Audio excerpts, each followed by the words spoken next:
Okay, there we go. And we are live. Megan, welcome. Thank you so much for chucking out some time to jump on to the podcast with me today. Of course. Thank you for having me.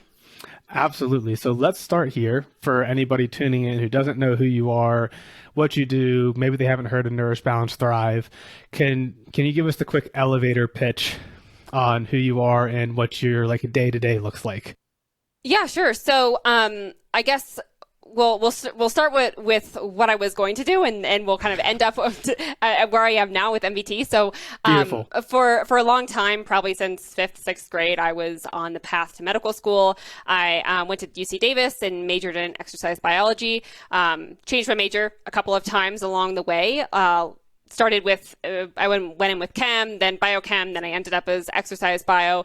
Largely, I think, because the pre-med prerequisites that I had to take, there were many of those chemistry, biology, biochem classes anyway that I enjoyed, but I also had some really amazing professors in the exercise physiology department that kind of left an impact on me to this day. But anyway, I was nearing the end of my undergraduate education, becoming more and more interested in what you might call like functional or holistic medicine. Although now I realize that the best kind of medicine is the kind that works and the kind that has the best risk reward ratio for the patient. But anyway, I was becoming more interested in how lifestyle plays a role in things like chronic disease, and simultaneously becoming more aware of the fact that I would probably be quite frustrated with much of a conventional medical school education and would probably end up in a lot of debt 6+ years down the road, only to have to break out of that conventional medicine mold and practice the medicine that I knew and believed to work best, at least for the modern chronic diseases. And certainly, there's a time and a place for going to the ER if you break your leg, but I was much more excited about how impactful nutritional and lifestyle interventions could play a role in health. So, or more so than I was about like pharmaceutical medication. So, I was on the fence about med school, and it's a big commitment if you're not 110% committed to that. So I decided to take some time and do a master's degree in nutritional biology. I figured that nutrition was something that most doctors didn't learn in med school, and I was interested in the field already. So, the master's degree turned out to be one of the best decisions that I made. I loved the lab. I loved the research. I loved my peers and my colleagues. And ultimately, after that, I decided to apply to med school following getting the master's in nutritional biology. But along the way, and in the middle of applying to schools, I started working with Nourish Balance Thrive. And after interviewing at a few schools, I realized that I loved the work that I was doing with clients at MBT. I really felt like I could actually cultivate relationships and get to know clients. And through that really helped me help them achieve their goals better than I think that I ever could in a rushed 15-minute appointment as a physician. And I also was drawn to the idea of continuing my education, but doing it through learning from brilliant people, brilliant mentors like Dr. Tommy Wood, who I know you've had on the podcast, and also learning from both the direct work that I was doing with clients and also doing the research when a client asked me a question that I didn't know the answer to. I probably now spend almost as much time on PubMed as I did in grad school, which is kind of funny, but I love it. So long story short, that brings us to today, where I work with some amazing people at Nourish Balance Thrive, basically helping them achieve their version of optimal health and performance. And a lot, but not definitely all of that, revolves around helping people optimize their gut health. Okay, beautiful. And that was the topic that we are going to dive in today, because we have yet to talk about the gut on the podcast. I'm sure that we could probably spend months really talking and diving into the gut, because it is, I don't know, a lot of people talk about how like the brain is kind of the final frontier. Granted, I think most things are still the final frontier. We don't know as much as we think we do. But I would say the gut is also this huge, vast expanse of unknown, and we're learning so much so rapidly. Like even if you go back 3 years or 5 years, we weren't really having very serious conversations about gut health, and now it's come to be pretty front and center. And so yeah, what I would love to do today is dive in and unpack kind of like a big bird's eye view of like, why should we care? Like, why is the gut so important? Like, it's just this tube that makes poop, right? Or does it play a bigger role? And then I would like to dive into some like just concrete, actionable advice in terms of like how can the people listening to the episode today walk away and implement some core strategies and tactics and habits to help them build a bulletproof gut. And then if we have time in the back end, maybe we get into more special use cases. Sure. Yeah, that sounds great. And I'll preface all of this by saying, like, you know, I certainly have had my fair share of gut issues in high school and college, and conventional gastroenterology, well, there's definitely a time and a place for it. It didn't do much to help me. But prior to working with MBT, I know I did some work with Chris and Tommy using gut testing and some gut protocols, which really helped a lot. And I also ended up finding other triggers like stress that set off my gut. So I think a great place to start, like you said, would be to talk about why we care about gut health, and then we'll dive into things like nutrition and some lifestyle interventions that are really impactful. For sure. Yeah, I mean, I know that I had some legitimate gut issues growing up that were probably definitely due to stress. Like my gut still ties really tight to my stress. Like if I get stressed, my gut goes to poop, no pun intended. And the other one for me, like gluten and dairy, which I ate a lot of growing up. And when I pulled those two out, I was like, oh my God. I'm like a new human being. This is amazing. What do you mean you're not supposed to like have GI stress and you're not supposed to have gas all the time? And like, what is this new world? But I will turn it over to you. So maybe let's start with the why. Like people listening, okay. Why should we care about gut health? Maybe just a few looks into how integrated this organ system is with everything else that's going on. Sure. And like you said, this could be a whole podcast in and of itself, and there's so much we don't know. So I'm just going to kind of give people a 1,000-foot overview. Absolutely. So the gut microbiota, including the bugs in the gut, as well as the whole ecosystem, including the health of the intestinal lining, plays a very important role in numerous parts of physiology, such as hormone balance, cellular or ATP, energy production, immune function, detoxification, and neurotransmitter production. And the gut, when it's not in a place of health, can be a significant source of inflammation, which has implications for many chronic diseases, including diabetes, metabolic syndrome, cardiovascular disease, cancer, and autoimmune conditions, and many, many more. And that inflammation coming from the gut could come from something like dysbiosis, which is the imbalance of good and potentially pathogenic gut bugs. It could come from something like intestinal permeability or leaky gut. Or it could potentially come from something like immune overstimulation or immune suppression from something like a pathogen. And I would argue that if the gut isn't healthy, then the human isn't healthy, or the human isn't as healthy as the human could be.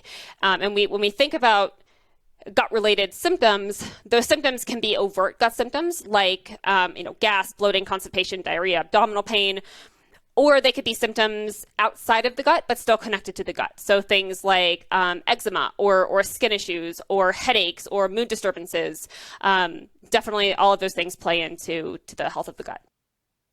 Yeah, for sure. Because I mean, I can remember getting turned on to the gut probably about 4 or 5 years ago is when I actually started to get really interested in it. And like, it doesn't take much of digging to start realizing how overlooked this was for so long. It's like, you don't even need to go into the weeds to appreciate that, like, this is ground zero, right? Like the gut is the thing that is separating, like, because you have this tube that runs from the mouth down to my anus, and it's like it separates what's supposed to be outside the body from what's going on inside the body. And then this is the interface where I'm getting all the exchange with all the food I consume. Anything that goes through my mouth passes through the system. This is where that exchange is happening, right? The gut itself can make signaling molecules that can change physiology entirely. And it's like, not surprising that you have this incredibly important integrated system with a lot of things that can tie back to what's going on in the gut. Even though, as you've mentioned, classic Western medicine may not look at it that way. Like they're going to see eczema and probably want to give you a cream, right? Yeah. or what, like we don't need to go down, that path of like really belaboring, I think, a horse that's been beat pretty good. But let's transition then and talk more about actionable to-dos. So if we wanted to think about just the big rocks that people can and should be focusing on in terms of like what should you be doing on a day-to-day basis to stack the deck in your favor to help build this bulletproof gut? Because like you said, if you don't have a healthy gut, then like you're leaving something on the table, either health or performance, maybe both. Yeah, so I'd love to hear your thoughts on that.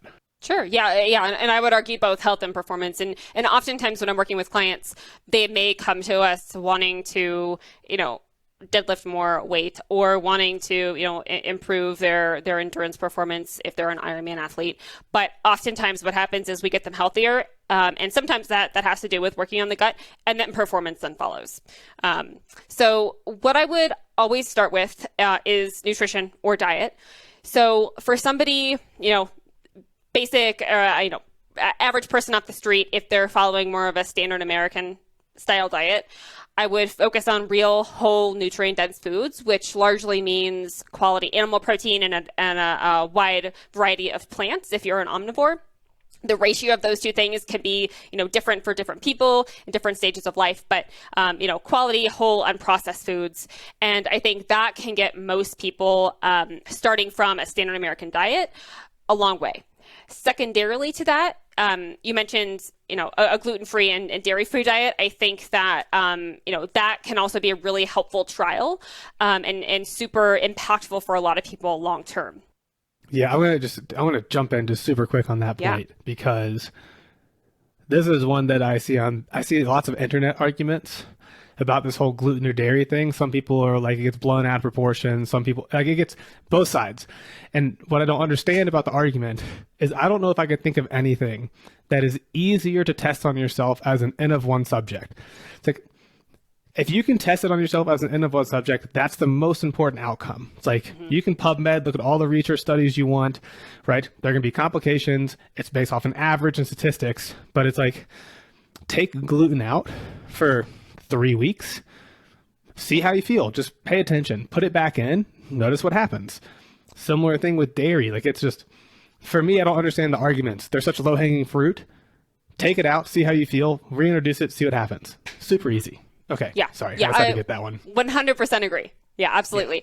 Yeah. And for a lot of the clients, say, that come to work with Nourish Balance Thrive, a lot of them are coming to us listening to, all of the health and fitness podcasts already, which means that they're usually eating some kind of gluten-free, dairy-free, whole foods, maybe a paleo style diet.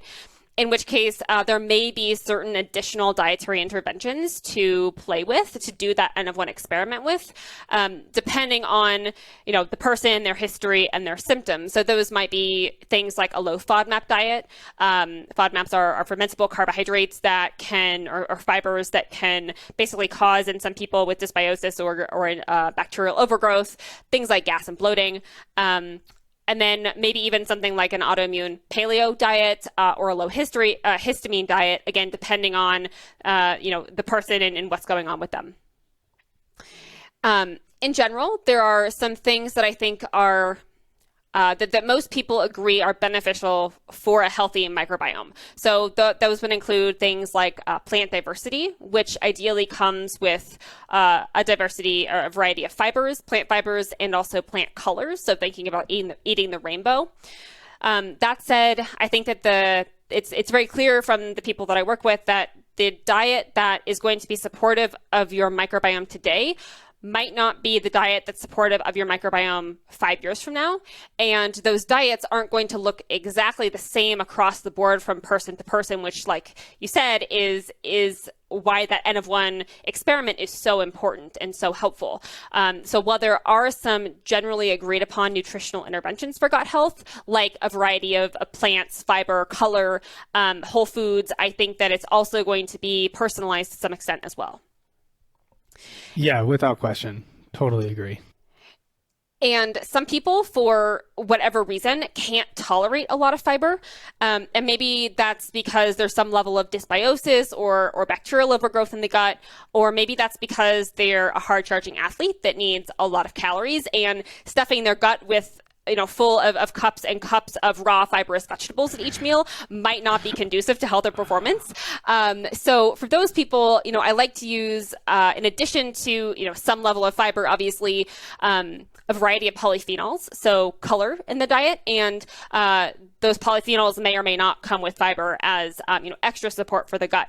So when people usually think of polyphenols, they think of things like blueberries or blackberries or maybe pomegranate seeds.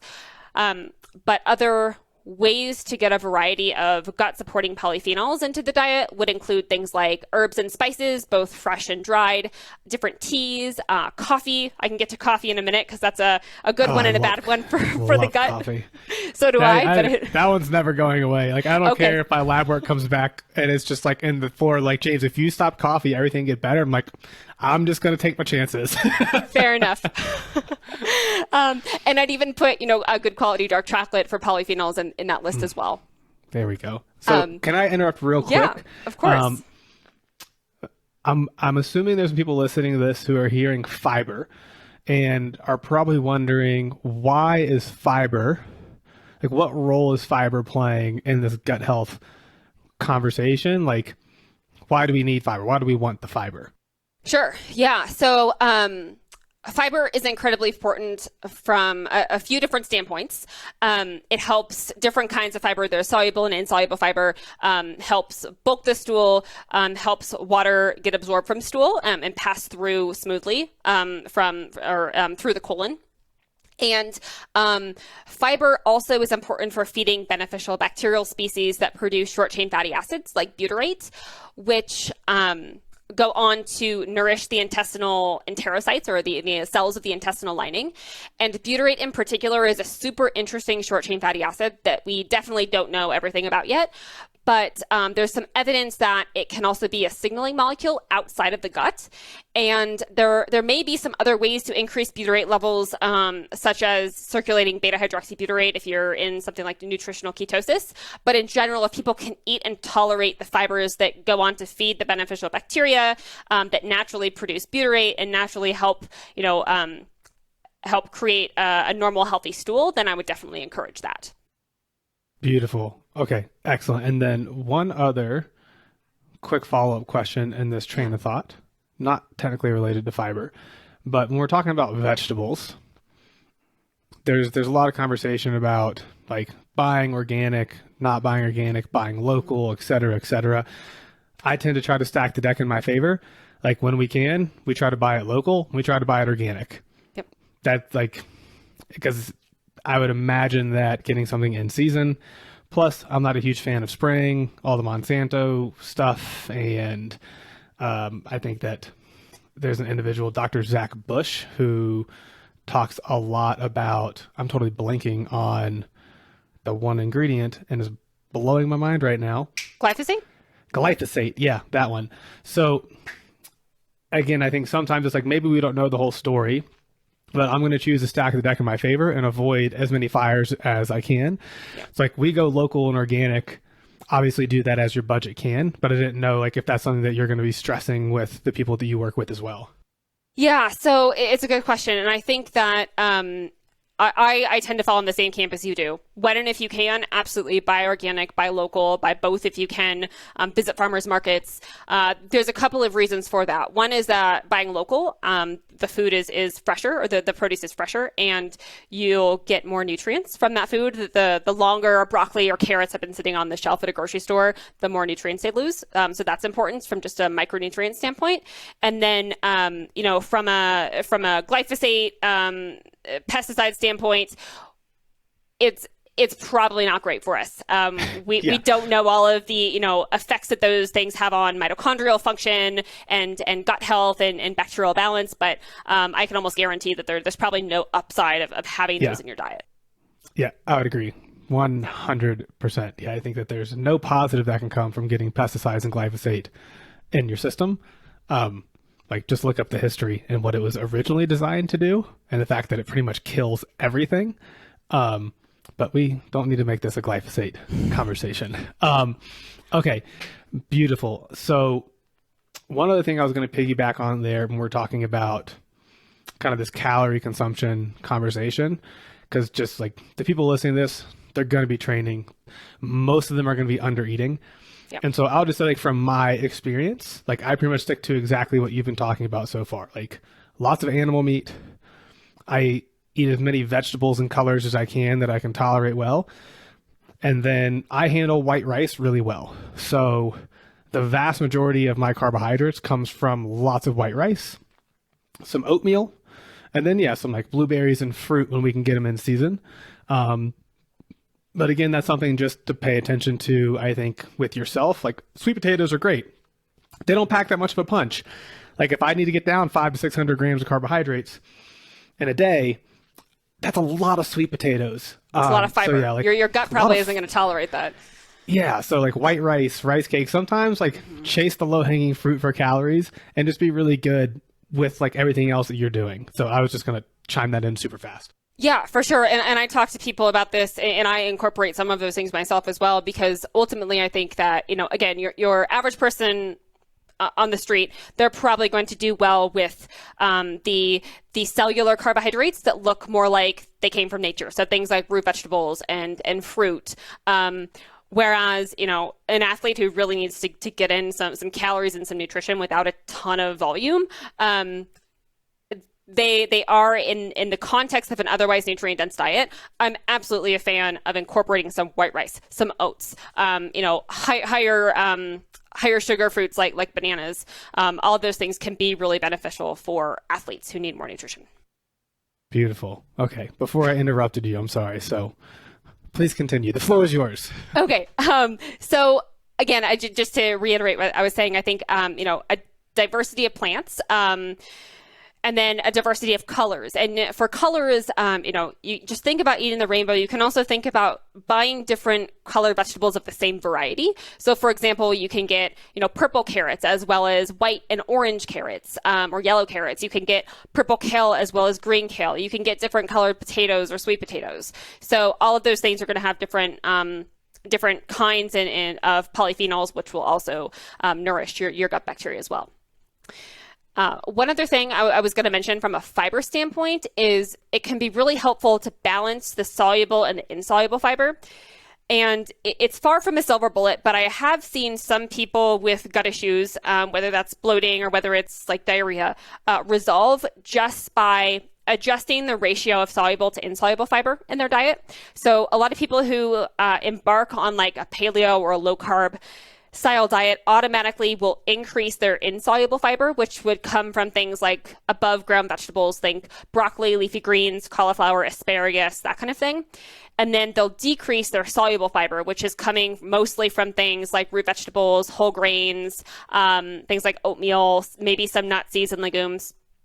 And I found that the soluble fiber is often the missing piece for a lot of people who struggle on both sides of that stool quality spectrum, whether it be looser stools or, you know, more of a constipation phenotype. So that is something to pay attention to, is getting, you know, a balance of both types of fiber in your diet. Beautiful. Excellent. Okay. I want to pause and talk about coffee for just 1 second. Okay. Let's do it. Yeah, we can talk about coffee as much as you want. I am a fanatic. No, that's not the right word, because that comes across not in the greatest of lights. I roast my own beans now. Like, I'm totally down the rabbit hole. I am like all in on coffee. I'm a huge coffee snob.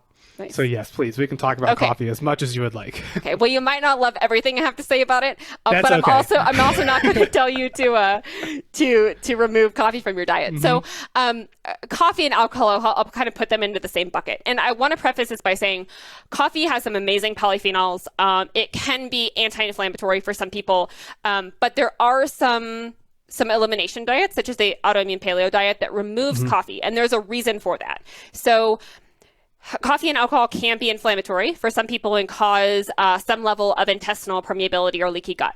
And I've seen Bulletproof coffee be potentially one of the worst things for some guts, especially for those with dysbiosis and gut permeability, because dumping a lot of concentrated saturated fat in the form of butter and MCT oil has its own issue when it comes to something called endotoxemia, where endotoxin translocation occurs across the gut barrier. So to back up a second, endotoxin or lipopolysaccharide is a toxin that's present in the outer membrane of the cell wall of gram-negative bacteria.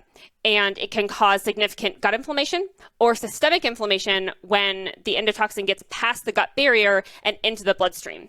And then add to that the fact that, and that's coming from the saturated fats, add to that for some people, depending on a load of different factors, including, what's going on in their life, stress, exercise, as well as the balance of gut bacteria. And then add to that the fact that for some people, coffee tends to further increase gut permeability, and you can end up with what seems to be based off of symptoms, some amount of gut-derived endotoxemia, which results in inflammation, especially with the Bulletproof coffee. And the effect of coffee does seem to be a little bit more acute. So if you don't drink coffee for 48 hours, then the GI mucosa is capable of significant repair and regeneration. And that's one of the cool things about the gut, is that if you stop putting in all of these potential insults, whether that's gluten or dairy, or for some people coffee, or even things like eggs, then it's definitely capable of repair. But most people drinking coffee or Bulletproof coffee are habitual, everyday drinkers. So that's not to say that everyone will mess up their gut from drinking coffee or alcohol. But if somebody is having some of those symptoms, especially around drinking coffee, then I would consider pulling it out for a period of time. And again, full disclosure, I love my coffee too, but it is something that is problematic for some people. Yeah, excellent. Yeah, I'll say from experience that my wife had a ton of success on an autoimmune paleo protocol. It worked wonders for her. It was really, really good. It's a very difficult protocol because you do lose, you're eliminating a lot, but for her, it was really powerful. May not be like the magic bullet for everybody, but it worked really well for her. So yeah, 100%. Yeah, and something, I don't know if your wife eats AIP now, but for something like an autoimmune paleo diet or a low FODMAP diet or whatever kind of elimination diet, the goal is to remove those foods for a period of time to kind of let the gut settle, let it rebuild and repair. And then from there, you go on and start reintroducing foods, reintroduce coffee, reintroduce eggs and nightshades and all these things, and see what your gut can handle. And maybe sometimes you return to something like an AIP diet a couple times a year or, once a year, whatever that looks like, just as kind of a reset. But ultimately with these elimination diets, the goal isn't to be super restrictive. The goal in my mind is to eat, as inclusive as possible while not having these inflammatory gut symptoms. Mm-hmm. Absolutely. So, while I'd always start with nutrition and dietary interventions as the first line of defense, it's possible that somebody could be eating the quote unquote perfect diet and still be getting some GI symptoms, which means that we need to dig a little bit deeper into what else could be going on. And even if someone has a generally solid gut without a lot of GI symptoms, these next things that we'll talk about here are definitely things that I would pay attention to because they do impact the overall health of the gut. And like we started with, gut health is important for a lot of things. Mm-hmm. So anything else, James, you want to mention about diet, or should we move on to a couple of other lifestyle factors?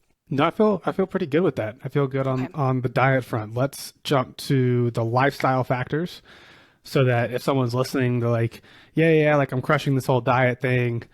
I still feel bloated. My stomach still doesn't feel good. I'm still really gassy. I think some of the lifestyle stuff could be the next. I always think of it as building a pyramid, right? Like we're essentially talking about these are the things that are going to establish the base of the pyramid. Once those are in place, if those things aren't working, now we can go up a level and try something that we'll keep kind of going up a level until we get to where we need to be. Mm-hmm. Yeah, absolutely. And hopefully you don't have to reach the top of that pyramid where you're doing fancy things like gut testing and fancy supplements.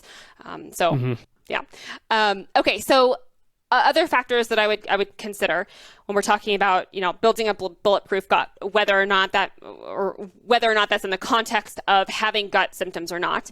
The first thing would be the state in which you eat your food. This is something that I have to work on myself all the time, but definitely eating. Seconded. I think I know where you're going here, and I'll piggyback on that. Yeah. So eating in a parasympathetic rest and digest state is super important. So sitting down, trying to not eat on the go, trying to not eat, at your computer desk when you're doing, a bunch of work, taking a couple of deep breaths before you eat can be really beneficial. And then chewing your food is something that a lot of people kind of don't put as much emphasis on as they probably should. We know that inhaling your food can definitely cause some digestive distress and even lead to you not getting the most nutrition out of your food. Chewing also can increase protein bioavailability. Similarly, it can be beneficial to eat something like a ground meat, so ground turkey, ground chicken, ground beef, ground lamb, for people who have poor digestive capacity, or even potentially for athletes who are looking for a whole food protein source that's easier to digest post-workout than something like, a chicken breast or a steak that can be a little bit more tricky. Mm-hmm. And chewing also increases the secretion of GLP-1 from the gut, which has other implications for things like satiety and also postprandial glucose regulation. Something else to consider, especially potentially for your audience, James, would be timing of food around workouts. So, and I say this with the caveat that, as we talked about before, it's really important to make sure that we're getting enough nutrition in general throughout the course of the day. So it's usually best to avoid a huge meal in the hour or two before working out and also immediately post-workout. If you think about it, what happens is during exercise, blood is diverted from the visceral organs to the working tissues like skeletal muscle and the brain and the heart. And this reduced blood flow to the abdominal organs can cause GI ischemia and hypoxia, which basically means that there's a loss of blood flow to the gut, and the result is an oxygen shortage and ATP depletion. And then post-exercise, what can happen is something called GI reperfusion with blood, and that can exacerbate damage by increasing inflammation and reactive oxygen species in the gut. And this can be exacerbated, this inflammation in the gut can be exacerbated with exercise that's intense, of a long duration, exercise in the heat, or using non-steroidal anti-inflammatory drugs. And this can then lead to things like gut permeability and endotoxin translocation into the bloodstream, like we talked about before. That's not to say you shouldn't exercise. That's to say that you should be careful about what you're consuming around exercise because of what it does acutely to the gut. Mm-hmm. And I think, what we just talked about applies to any kind of exercise, although there are things, like I said, that can exacerbate that injury to the gut. And for more steady state endurance or cardiovascular exercise, GI distress can also come from mechanical factors like vibration of the abdominal wall and also movement of the abdominal organs. So ultimately, I think the most important things to know aren't necessarily why these GI symptoms occur and can happen during and around exercise, but what to do about it. So generally, I simply recommend not eating a huge meal, probably 2 hours or so plus before a workout, depending on how you feel, how your digestion is. Again, do those N=1 experiments for yourself. And then also not eating like immediately after your workout. If you need to get a shake or something in for recovery or for more calories, that's fine. But I would probably wait at least 30 to 45 minutes after exercise to have a solid meal. And usually in the context of exercise that is somewhat intense in nature, people generally have blunted appetites anyway after exercise for maybe an hour and a half, a half an hour or so. So following that appetite is probably a smart thing. That's probably a pretty good proxy your appetite is for when your gut is ready to digest food after a hard workout. Of course, again, this is assuming that you can follow your appetite, but also get in enough calories and nutrition over the course of the day. Yeah, I'll just chime in and kind of tell people what my general day looks like. Yeah, please do. Because I eat a lot of food and tend to have pretty hard workouts. So I'll use my day as a frame of reference. So I'm up at 6, have a cup of coffee. I'm usually eating breakfast around 7. So I'll eat a big breakfast at 7. And then I'll work for about 3 hours. I'll have a snack around 10. So like a protein shake, maybe a rice cake, peanut butter, banana, something in that realm. And then my workout's at noon. So it's like I have a really big breakfast. I have a little snack at 10 because I just get hungry and I kind of just need the calories, right? But it's not so big where it's going to get in the way where I feel like I have all this food sloshing around and it doesn't mess up my digestion. Right after I work out, right after probably about 20 minutes, after I finish working out, I'll hit another protein shake. I'll usually put down like 5 or 6 rice cakes at that point, or I'll just have like Rice Krispie cereal. It's like super easy for me to take in and digest. And then I have a real meal again. So this puts me about, I work out from like 12 to 1:30. The shake's probably at about 2. Then I'm having lunch more like 3:30ish. Like that's the first like bigger meal I'm having with like real food to kind of sit down and chew. And then yeah, dinner is usually going to be something like 7 o'clock, and then bedtime's like 8:39. So that's a like rough idea of how I manage it. Obviously, you're gonna have to do what you can based off of your schedule. Like if you have to get up super early and you've got to work out first thing in the morning, sometimes you can't be perfect, but just like do the best you can and manage it and as appropriate. Yeah, I love that. That sounds great, and it's obviously working for you. So, apart from nutrition around exercise, I think stress is also something.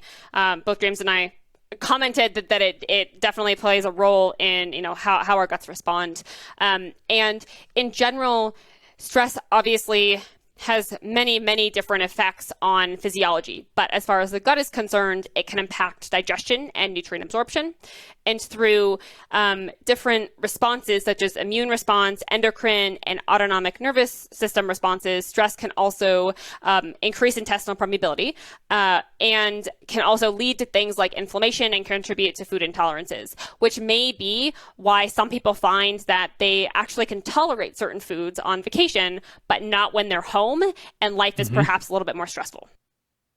Yeah, we've had that happen with numerous athletes and clients, whether it's like a little bit of a nagging knee, some low back pain, some hip pain, or some related kind of like gut or just not feeling good things.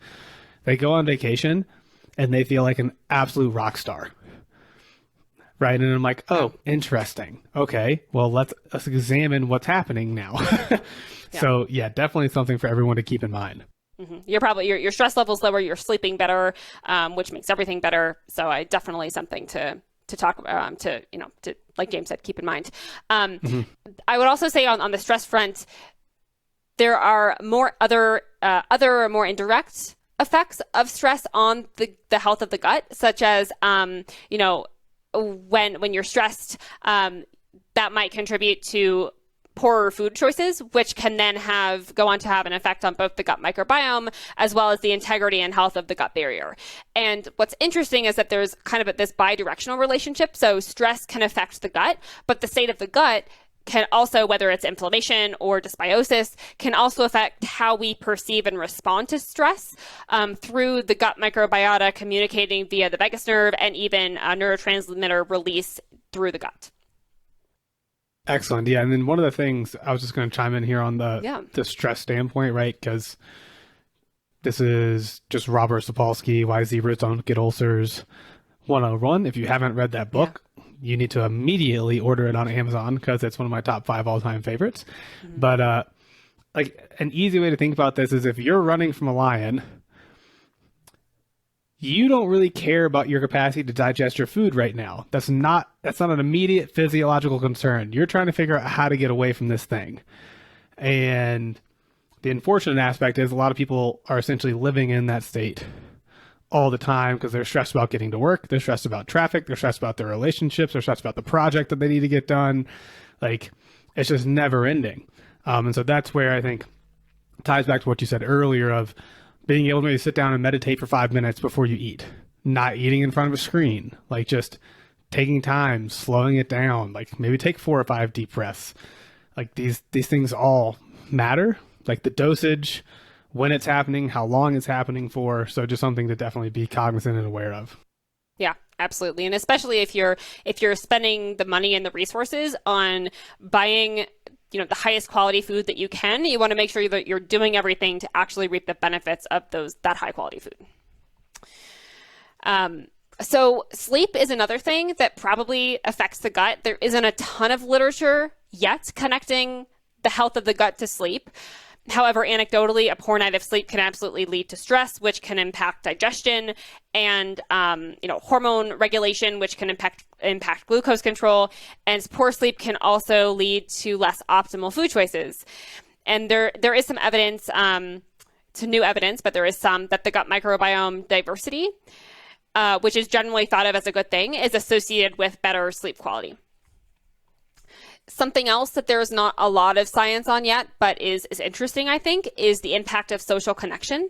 So there's some emerging research suggesting that there's a connection between social connection, relationships, and the gut microbiota and the gut immune brain axis.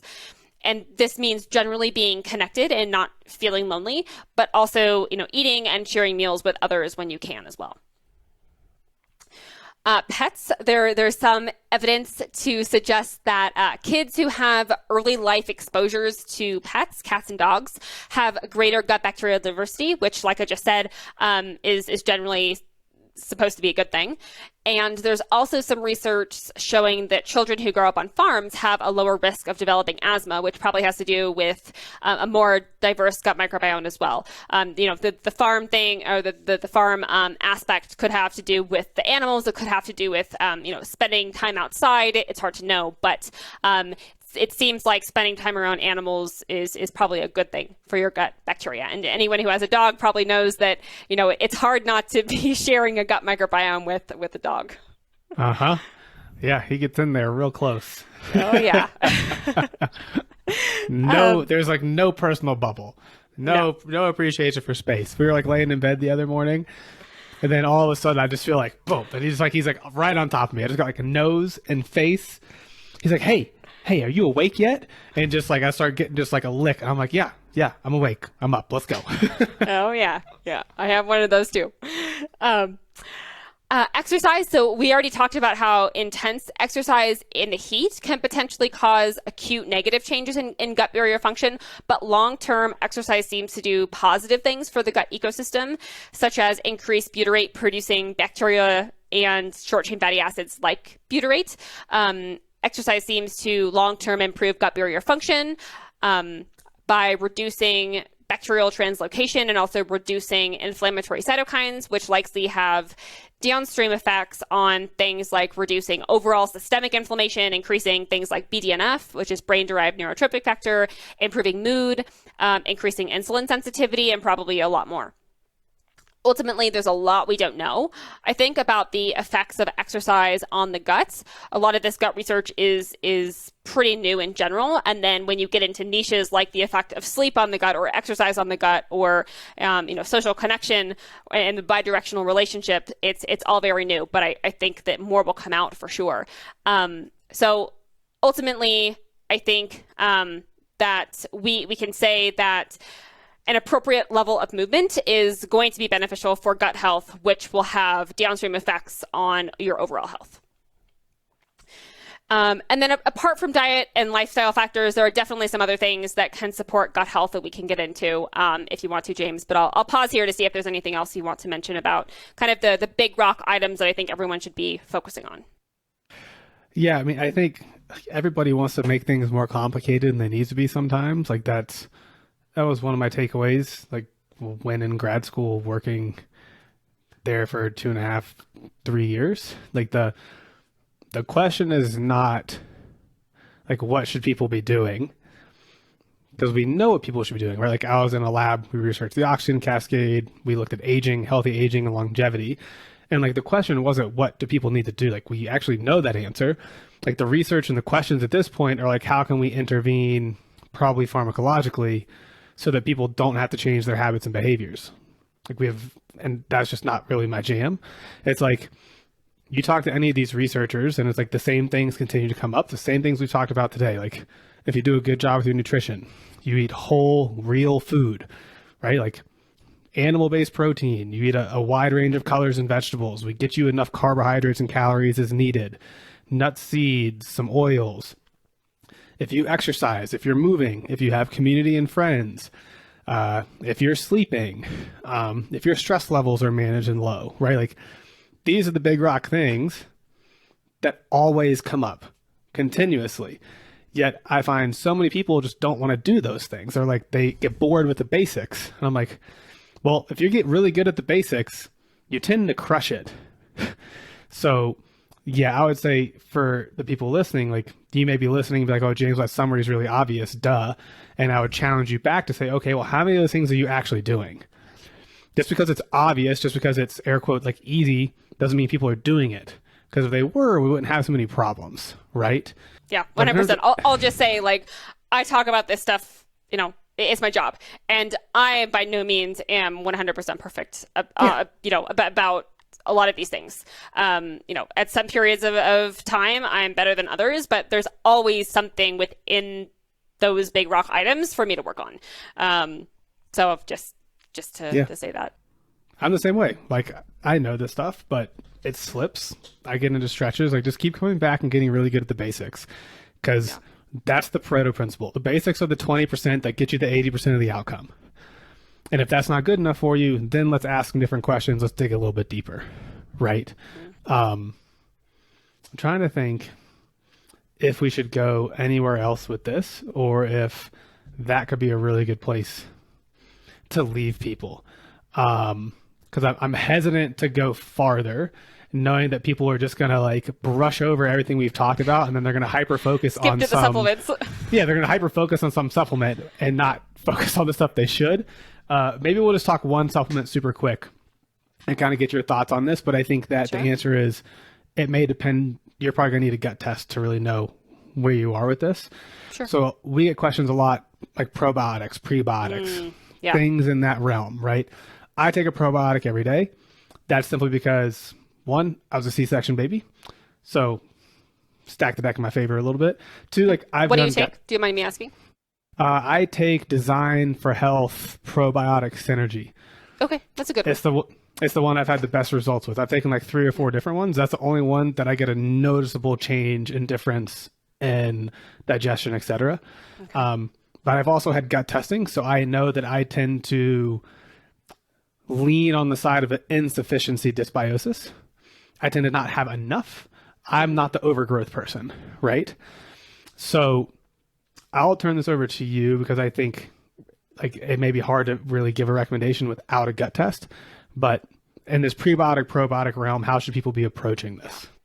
Yeah, so yes and no as far as the stool test and what that would, tell you or not tell you. So I think a stool test comes into play, like you said, like it can kind of give you an idea of where you stand on that dysbiosis spectrum. If it's more of the overgrowth or the insufficiency, can definitely tell you if there's like an overpathogen going on.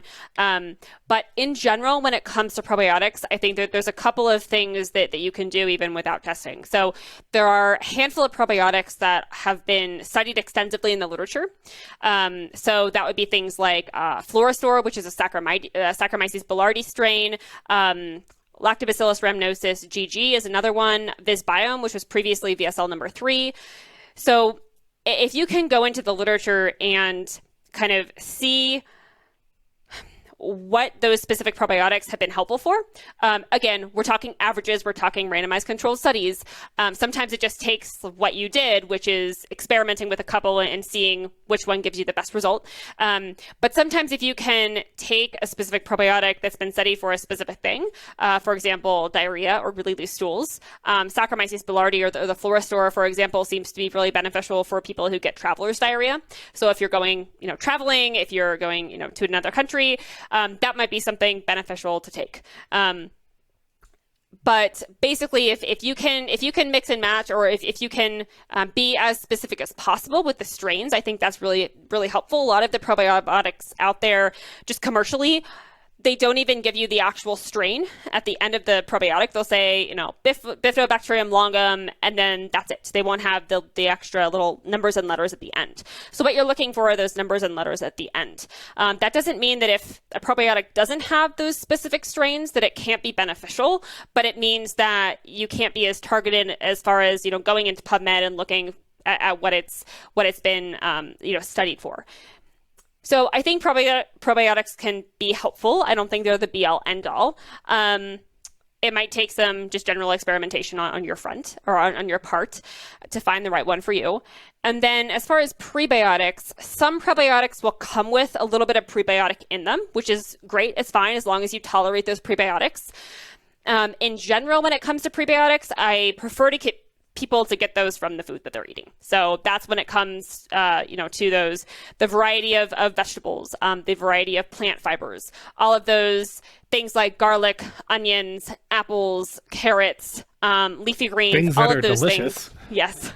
All of those things, they come with the prebiotic fibers, but they also come with the micronutrients that are important for other things. So when possible, I would prefer people to get the fiber from their diet versus like a supplemental prebiotic fiber. There are a couple of them that can be helpful, but I think in general, people also respond better digestively to having food in its natural form versus going off and, doing these massive doses of, potato starch or inulin, which can cause some digestive distress. Yeah, I will generally defer to whatever nature cooked up.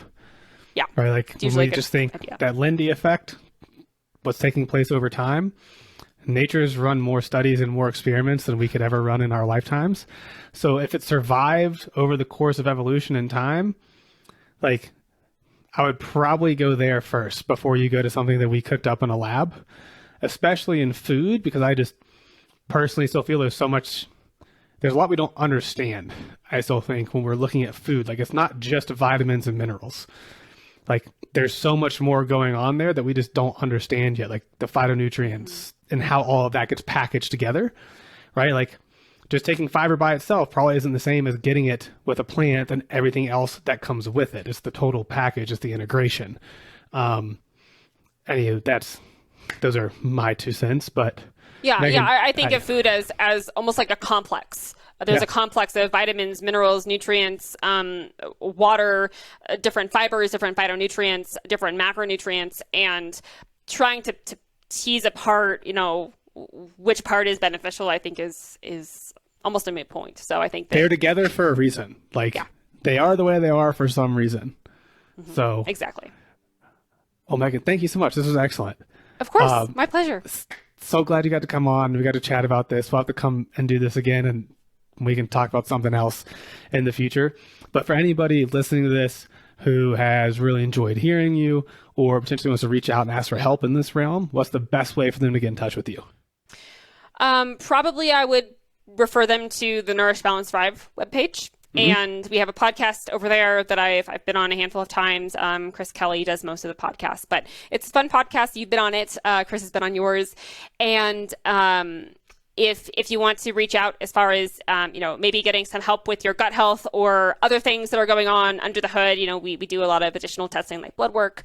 Then you can schedule, I think there's a button on that front page where you can schedule a 15-minute free consultation, and I can talk to you about what we have to offer and how we might help you with your goals. Beautiful. Excellent. Well, thank you again. Everybody listening, have a fantastic week, and we'll talk to you next Monday. All right.